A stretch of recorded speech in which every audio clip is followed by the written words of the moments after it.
time did you say we were meeting him? About 9. It was nice of you asked me, Philip. I really do appreciate it. That's all right. What's mine like? She's a very sweet, sensitive girl.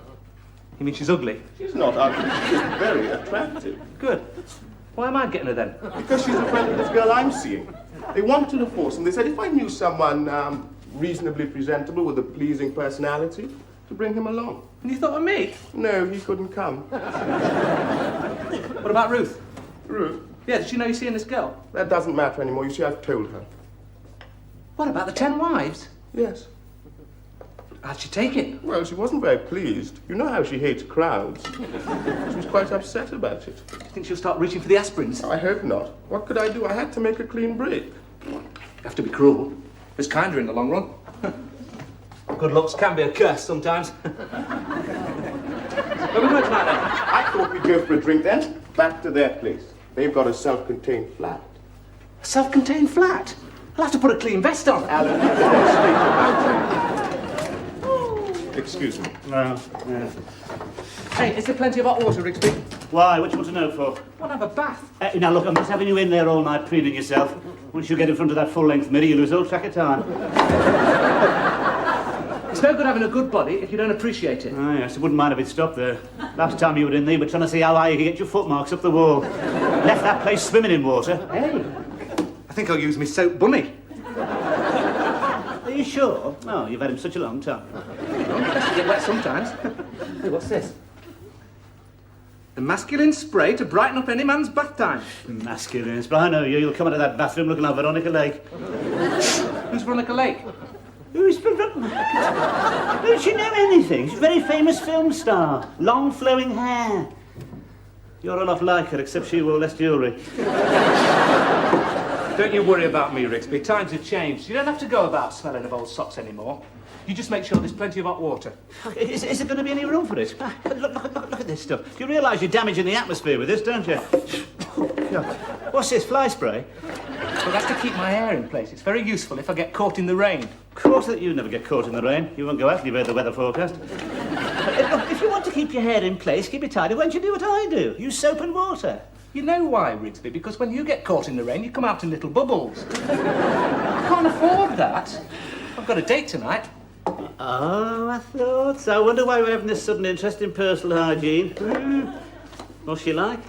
I haven't met her yet. Philip's arranged it. You mean she hasn't seen you? No. Oh, she's in for the shop then. Look, Philip asked me because I happen to be the sophisticated type they were looking for. Sophisticated? What are you going to wear? Your Donald Duck shirt or those jeans with come and get me on the crutch? Hey, what's the point? What am I going to wear? Oh, what am I going to wear? Hey, Philip, what am I going to wear? What am I going to wear? No, wear what you like. It doesn't matter. Well, look, I believe in preparation. I mean, I want this to go like a well-planned military campaign. Why don't you wear your RAF overcoat then? Well-planned military campaign. Look, you're only jealous, Rigsby. Jealous? Hey, did I tell you? Hey, these girls have got a self-contained flat. I can see it now. 3 vodkas, a few packets of cheese and onion crisps, and Geronimo. Oh, should we do this? You never talked like this before you came, you know. My God, you've changed. Even your voice has got deeper. It's better than being furtive about it, Rigsby. No, it isn't. I preferred him when he was being furtive. Do you know he arrived here with an ivory prayer book in one hand and a teddy bear in the other? Look at him now. Fully paid up member of the Permissive Society. Look, I haven't changed that much. Oh, yes, you have. Before he came here, all you knew about women was what you read in those magazines. No, it wasn't. Yes, it was. I used to see you hanging around in Smith's. Pretending he was looking for practical woodworker. Yes, always turning to the centre pages. He thought all women looked like that, you know. Yes, must have come as a great surprise to you to find they hadn't got staples across their stomachs. Look, there's nothing wrong in admiring the perfection of the female form. The perfection? That's not perfection. That's all accomplished with body makeup and sellotape.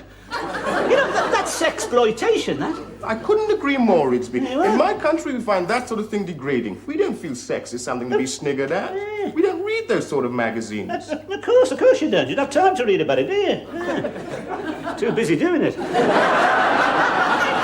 At least they don't have to draw diagrams for us, Rigsby. No one has to tell us where the erogenous zones are. The what? The erogenous zones, Rigsby. Oh. You don't know where they are. Of course I do. Somewhere near the equator, aren't they? I told you, I didn't know where... Look, the erogenous zones are those parts of the body which are most sensitive to sexual stimuli. Oh, well, those erogenous zones. Look, you take the ear. That's an erogenous zone. You blow in Miss Jones's ear and you'll be staggered at the results. Now, you watch your tongue. Not having that sort of talk around here. This is a respectable house. No, times have changed, Rigsby. We believe in love without fear. I seem to remember the last time you indulged in love without fear. You spent 3 days under that bed hiding from her father. Oh, that was different. He didn't like me. He did? Oh, dear, that does amaze me. What could he possibly have had against you? Well, he said I was damaging his edge. He used to lean against it. Yes, I can understand his feelings. My God, he spends years raising his daughter to perfection, to the flower of womanhood, and what happens? Along comes this long-haired Herbert in surgical boots, starts swinging on his gate, damaging his edge, and chatting up his daughter. Well, there were other things. He found these letters, and they were open to certain interpretations. Oh, I bet they were. He said he was going to wring my neck. You shouldn't have read your letters. That's what I said. Well, not to him, like, but that's what I said. I bet you did. Well, of course he should have read his letter. It's his duty to protect his daughter. She's his responsibility. He's got to shelter that innocent girl from the likes of you. You know, when I was your age, it was very important that, you know, the purity of a woman. It's the finest gift a woman could give to a man on their wedding night. Now he has to make do with a set of cufflinks. Just you remember, the Permissive Society stops at that front door, all right? We don't want any meeting here.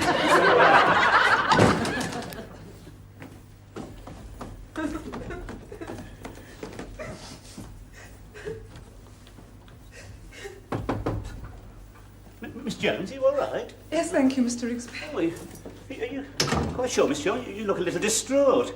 Shall I make you a cup of tea? Tea? Oh, my God, tea! Why do you always think a cup of tea will solve everything? I can see you're a coffee drinker, Miss Jones. Oh, dear. Been watching the television again, have you? It's enough to give anybody the willies. Here's depression moving in from the North Sea, another run on the pound, and Valerie Singleton's shopping baskets up again. I walked by the canal tonight. It looked so inviting. Just a splash and a short struggle, and it would all be over. Oh, no, Miss Jones, now you mustn't talk like that. Besides, you wouldn't get much of a splash out of that canal. It's too full of prams. No, if you're thinking of doing anything like that, Miss Jones, it'd be quicker to drink it. You really mustn't be having these morbid thoughts, Miss Jones. I know things look a little black at the moment. I can't take any more. Yes, there, Miss Jones. I do understand. Is it the social contract, Miss Jones? No, Mr. Rigsby. No? It's something more personal than that. Oh, it's a man, isn't it? An affair of the heart. I'm afraid so, Mr. Rigsby. Yes, well, if there's anything I can do, Miss Jones, anything at all, if you want him duffing up, No. just say that. That won't be necessary. It's the deception I can't stand. Oh, you see, you're too trusting, Miss Jones. I suppose so. What hurts even more, I've done his washing for 3 months. He said no one could get his whites as white as I did. Now he's got someone else. No, you don't know them, Miss Jones. He could be using a laundrette. You just tell me his name. I'll be round that up his tripes up before you can say Oh, no. no. That'll only lead to unpleasantness. No, I must try and forget him. But it's so hard when you've had your finest feelings trodden on. It's times like this, Mr. Rigsby, when I envy the simple amoeba. Ah. The amoeba, Miss Jones. Yes. When they want to reproduce, they just wander off and split themselves into two. I know it doesn't sound very romantic, but at least it would make life less complicated. Don't you agree, Mr. Rigsby? Not giving it a great deal of thought, Miss Jones. Certainly put the lid on Marjorie Croops. You see, this isn't the first time it's happened. Oh, no, I didn't know that, Miss Jones. I don't often talk about it. Oh, it's all right, it doesn't mean. The memory is still quite Yes, painful. quite understand. That's another word, yes. He was plausible too. So sensitive and charming. Until he saw the wedding presents and something seemed to snap. He went, so did the presents. The last time I saw him, he was driving down the road in a hired minivan with my father clinging from the roof. You do seem rather unfortunate in your choice of men, Miss Jones. Where do I go wrong, Mr. Rigsby? Perhaps I should be more permissive? No. No, you're an example to us all, Miss Jones. Someone to look up to. You're a tower of strength, Mr. Rigsby. Oh, so, you see, Miss Jones, there's no respect anymore, you see. I just don't know how to treat a woman of your refinement. I consider it a great privilege if you'd allow me to help you pick up the pieces. Is there a draft in here? Under the circumstances, do you think perhaps it'd be a good thing if I stayed the night? Oh, no, I shall soon be asleep. I can easily bunk down on the settee. No, I've taken a sleeping tablet. Oh, all right. But it is nice to know that there's someone in the house I can respect. Mr. Rixby? Someone with standards? Yes, of course, Miss. Well, there's very few of us left. Yes. Well, I'll be saying good night then, Miss Jones. Good night, Mr. Rixby. Yes, right.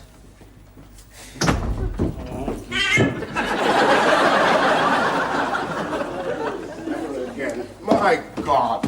Well, what's the matter? You know what's the matter? It was a disaster and it was your fault. I don't know what you're talking about. I thought it was going to be 3 vodkas, a few packets of cheese and onion crisps and Geronimo. Oh, well, I hadn't met them then. I mean, they seemed too sophisticated for that. And they were interested. Interested? They were mesmerized. And when we got back to the flat and they said, what should we do? And you suggested Scrabble. What about all those 4-letter words, eh?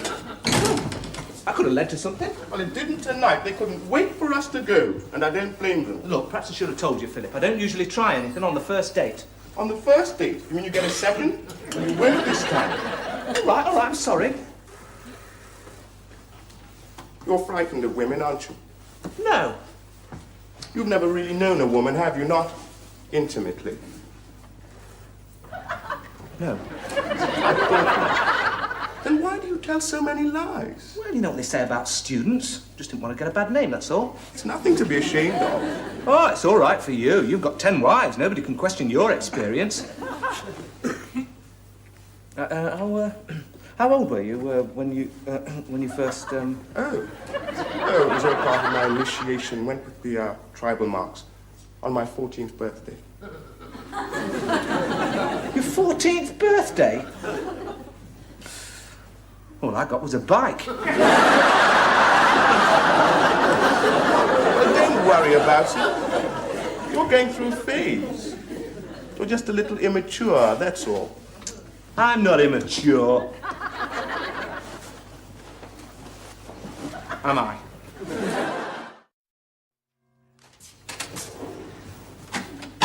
Hi, man.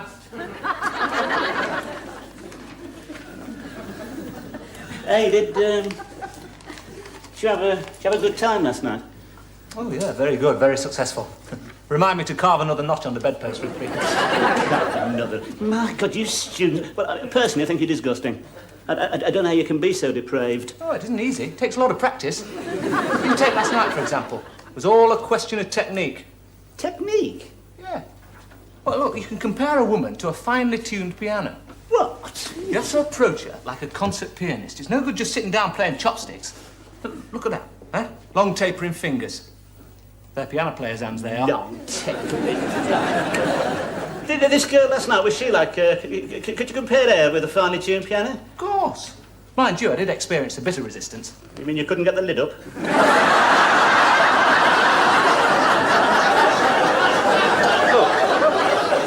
See that? That's where technique comes in, you see.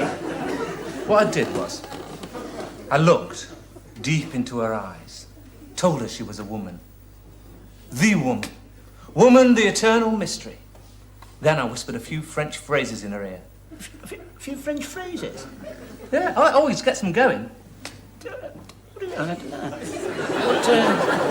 What happened then? Well, at first I could see she was a bit cool, you know, but then after a while I started having some effect, see? She started polishing her glasses in an agitated manner. She began to shake like an aspen leaf. The Scrabble board fell to the floor. And then the old scene started crashing on the rocks. Chimneys started falling down, there were coloured lights. And there, in the background, Tchaikovsky. We was there as well, was it? But you know what I mean? Yes, all right, yes. Do you reckon any of this would work with Miss Jones?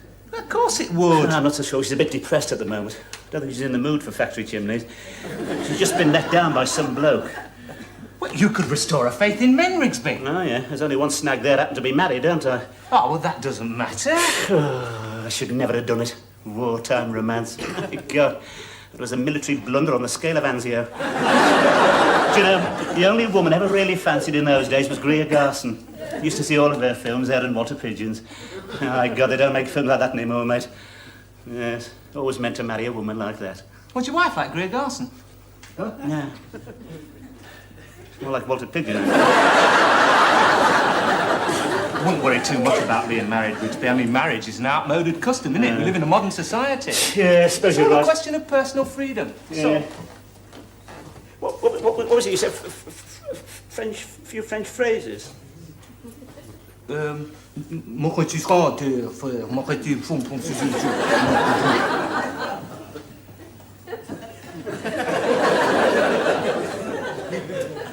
Or voulez-vous promenader avec moi ce soir, Miss Jones? What?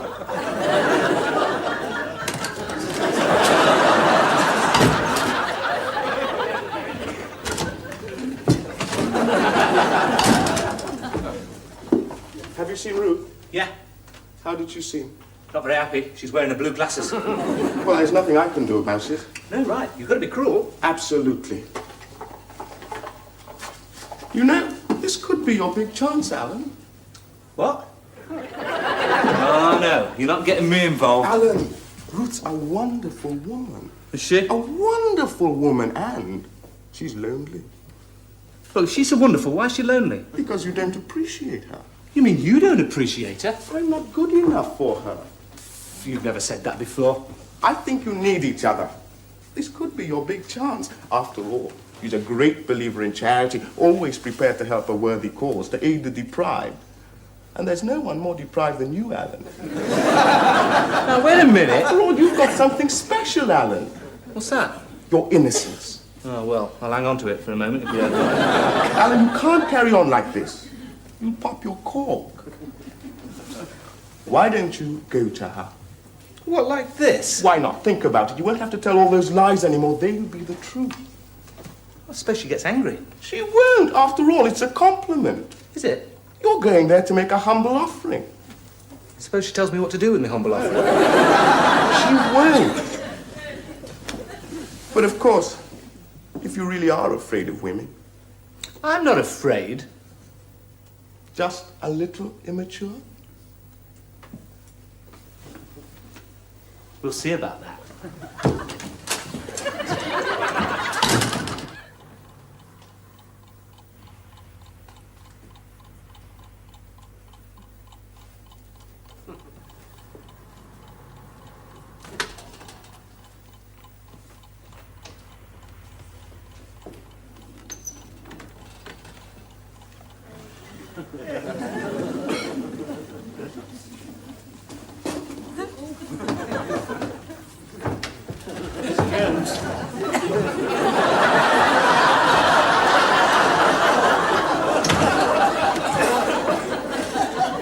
Miss Jones? Mr. Rigsby, what are you doing here at this time of night? I had to see you, Miss Jones. Surely, it could have waited until the morning. I've waited too long already, Miss Jones. Time is running out for me. I don't think I quite understand, Mr. Rigsby. This is my September song, Miss Jones. You're not going to sing, Mr. Rigsby. Not at this time of night. Miss Jones, I've been meaning to tell you this for a very long time. I find you a very attractive, desirable woman. Oh, Mr. Rigsby, surely this isn't the time. Yes, of course, I've always known there was someone else. But now he's given you the elbow, it's just you and me. He could never... What's that? He could never appreciate you the way I do, Miss Jones. You're like a finely tuned upright. I beg your pardon. You need a very light touch. Do I, Mr. Rigsby? What would people think? Oh, only swacky mally pons, Miss Jones. I beg your pardon. You must know how I feel. I've always admired you. I don't know what to say, Mr. Rigsby. Répondez, s'il vous plaît. Mr. Rigsby. Dieu est mon Mr. Rigsby. Miss Jones, why should we live alone? Say you'll come down to the ground floor. Oh, dear, it is again. Please, let me get my breath, Mr. Rigsby. This is so unexpected. Don't think it's not appreciated. You've paid me the finest compliment a man can pay a woman. A proposal of marriage. You what? You are asking me to marry you? Not exactly, Miss Jones. No. What do you mean, not exactly? Well, there does happen to be a slight drawback where marriage is concerned. You happen to be married already. Mr. Rigsby, and I thought you were different. You come up here with talk of finely tuned uprights, and all the time you're planning an adulterous liaison with me. You ought to be ashamed of yourself. Oh, Monsieur, marriage is an outmoded concept. We live in the permissive society, Monsieur. Not in this room, we don't. But you don't understand. You see...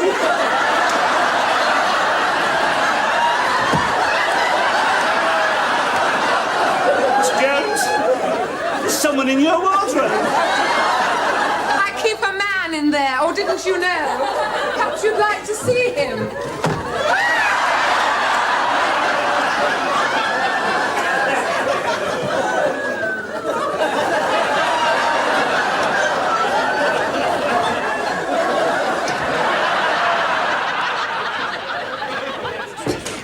Where do you think you're going? Well, it's going to go out. Gonna go out? You can't go out. The sun's up. You should still be rested in your coffin, you bloody vampire. Right. What are you doing? What am I doing? I'm moving the furniture. Give myself plenty of room. What for? What for? To swing you round in. Now, wait a minute, Rigsby. About last night? Yes, what about last night? What can you possibly say? Evil is in that eye of the beholder. Not last night it wasn't. I wasn't the one in the wardrobe. Miss Jones didn't know where to look. I've always suspected you. I think it's your narrow forehead. Well, look, you're not going to trifle with Miss Jones's feelings anymore. I haven't trifled with Miss Jones's feelings. Well, what were you doing in her wardrobe? Well, I didn't know. I went in there on an impulse. Oh, what? Well, look, I haven't trifled with Miss Jones's feelings. I haven't trifled with anybody's feelings. What do you mean there's never been any coloured lights? No sea crashing up against the rocks? Never. You're a member of the Permissive Society. You're supposed to know where the erogenous regions are. Well, I know where the Himalayas are, but I've never been up them. You've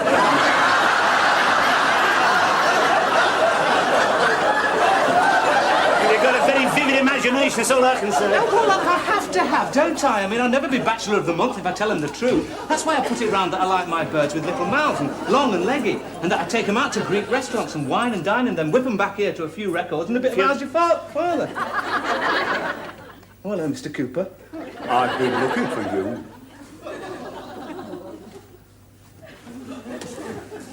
Have you? Yes. In fact, we've all been looking for you. You're a very difficult man to find. Sandra is very upset. Is she? Yeah, she's got this idea in her head that you two are engaged. Oh, well, yes, we did have a bit of an understanding. No. She's got the understanding. I want to know what you had. I don't quite understand. Don't you? You come to my house, you eat your way through the deep freeze, you damage my hedge, and then you calmly walk off, leaving Sandra in tears. I want to know what you're going to do about it. Oh, well, I think there must have been a bit of a misunderstanding. No. There's been no misunderstanding. I've got one of your letters here, written in green ink. I can't wait to see you, mon chéri. Your body is like a highly tuned piano. What music we will make together. Meet me tonight by the hedge. Do not fail me, as I am burning with desire. Au revoir, mon petit. P.S. Make sure old Misery got his out of the way. And that was just a sample. Misery goes very good. I suppose you think that is funny. I would have expected more concern from his father. I should have known better. You both got that same depraved expression. I've only got to look at you to see where he gets it from. You're one of these people responsible for all this permissiveness, aren't you? You know, I realise that Sandra has had a very narrow escape. Fancy having you for a father-in-law. Just a minute, I'm not his father. And he's quite right, you shouldn't have read his letter. You people are all the same. You go rabbiting on about the Permissive Society. Where have you seen it? No, it doesn't exist. It's all in the mind. It doesn't exist. I should know. I've looked for it. So no good you coming in here telling us how things have altered, because they haven't. So you take your nasty little thoughts and get out of it. Go on. Before you go on, get out of it. My word. That was very good, Rigsby. You really told him off. Yeah, you see. It's the same in wartime. Once the chips are down, whoa. Really grateful, Rigsby. I mean, I couldn't have done it It's without all you. right, Alan, anytime. Hey, look, there he goes. Oh, yeah. Come on, get out of it! Well, his tail between his legs. He's going to his car. Yes, you getting in? Yeah, there's two other fellas getting out. Who are they? Hey, God, they're big buggers, aren't they? Well, look at the shoes of that one on the left. Hey, I tell you what, Rigsby. They're Sandra's brothers. They're coming up! Key!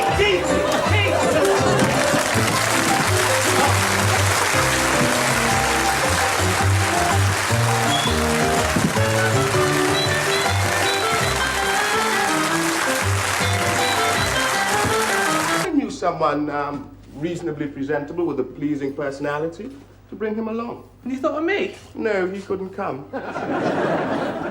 What about Ruth? Ruth? Yeah, did she know you're seeing this girl? That doesn't matter anymore. You see, I've told her. What about the 10 wives? Yes. How'd she take it? Well, she wasn't very pleased. You know how she hates crowds. She was quite upset about it. Do you think she'll start reaching for the aspirins? I hope not. What could I do? I had to make a clean break. You have to be cruel. It's kinder in the long run. Gone off like her, except she wore less jewellery. Don't you worry about me, Rixby. Times have changed. You don't have to go about smelling of old socks anymore. You just make sure there's plenty of hot water. Is there going to be any room for it? Look at this stuff. You realise you're damaging the atmosphere with this, don't you? God.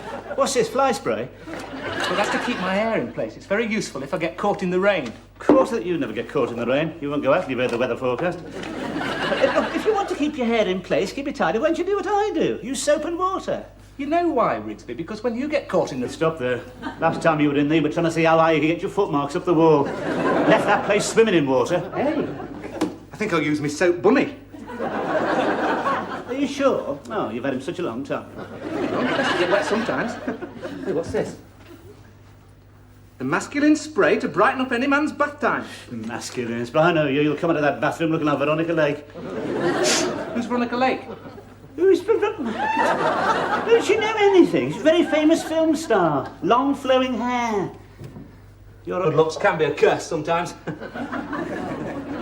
are we going tonight then? I thought we'd go for a drink then. Back to their place. They've got a self-contained flat. A self-contained flat? I'll have to put a clean vest on. Alan, you can speak about it. Excuse me. No. Yeah. Hey, is there plenty of hot water, Rigsby? Why? What do you want to know for? I want to have a bath. Now look, I'm just having you in there all night preening yourself. Once you get in front of that full-length mirror, you lose all track of time. It's no good having a good body if you don't appreciate it. Oh, yes, I wouldn't mind if it...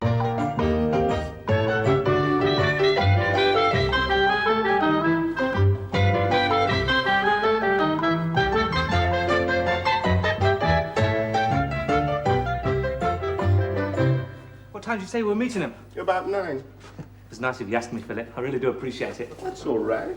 What's mine like? She's a very sweet, sensitive girl. You mean she's ugly? She's not ugly. She's very attractive. Good. Why am I getting her then? Because she's a friend of this girl I'm seeing. They wanted a force, and they said if